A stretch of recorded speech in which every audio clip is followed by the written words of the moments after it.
Heartdwellers, beware. The enemy can turn your conscience off so you don't get that normal check in the spirit. I know they've done that to me many times where I am most vulnerable. So please use your good sense when your conscience does not feel pricked. Lord, I know I am guilty of so much. It overwhelms me. And yet, all I feel now is that I can do my best to compensate for this by not continuing to sin. I feel like you wanted to speak with me and hold you tenderly to give you hope, Claire. There is hope, much hope, but you must be consistent in avoiding those things that displease me. This now is your challenge. I love you so tenderly.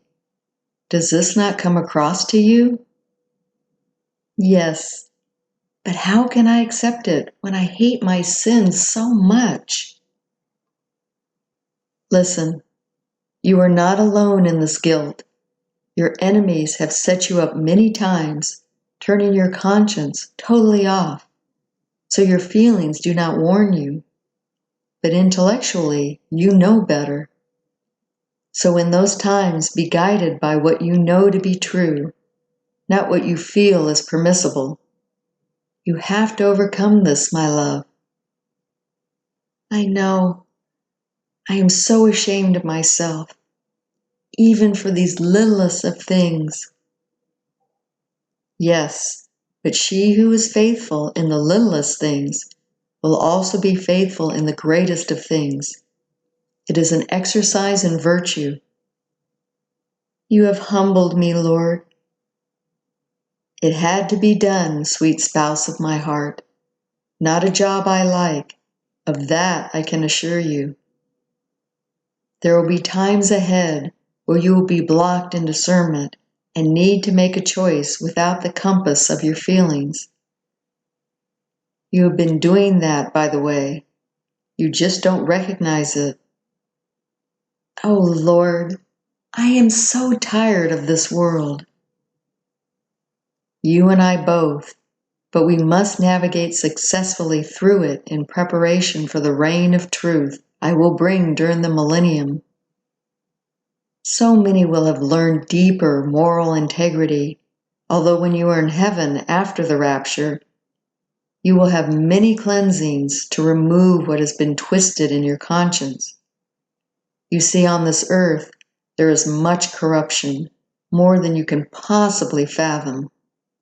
These things will be revealed then, during the cleansing and equipping for the millennial reign.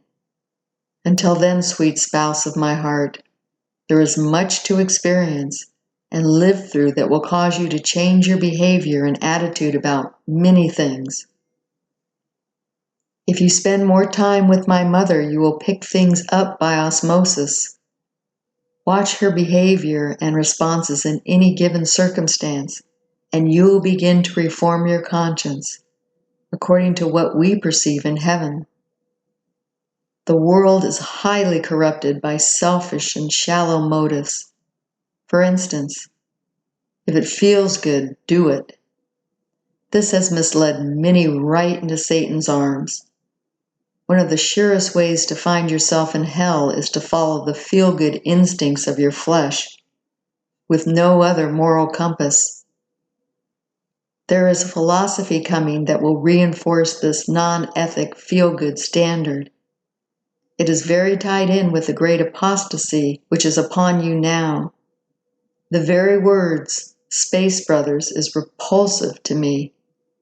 They are fallen creatures, one and all, but they will be billed as the saviors of mankind because of their technological aid to antiquated earthly technologies. There is nothing wrong with the technologies. It is the twisted, godless presentation that will cause Christians to compromise some of their deepest beliefs. This is what the Heartdwellers saw when people were going up to the altar and shaking hands with Satan. The true Christians who will not make this agreement will be seen as an impediment to the forward progress, happiness, and well-being of mankind. So you see, even if the white hats do win, on the tails of that will come perversion of the truth. The gifts these beings have given are Trojan horses. They are, of course, different factions fighting for possession of the earth. But even those who appear to be the best of them are evil to the core. Mankind is so naive when being offered creature comforts such as free energy, instant healing, and space travel. It's amazing how swiftly they can justify what they have known is corrupt into something good, while being healed of aging and disease. Does it not say, they will seek death, but not be able to die? It will be through the use of these technologies that this will be accomplished.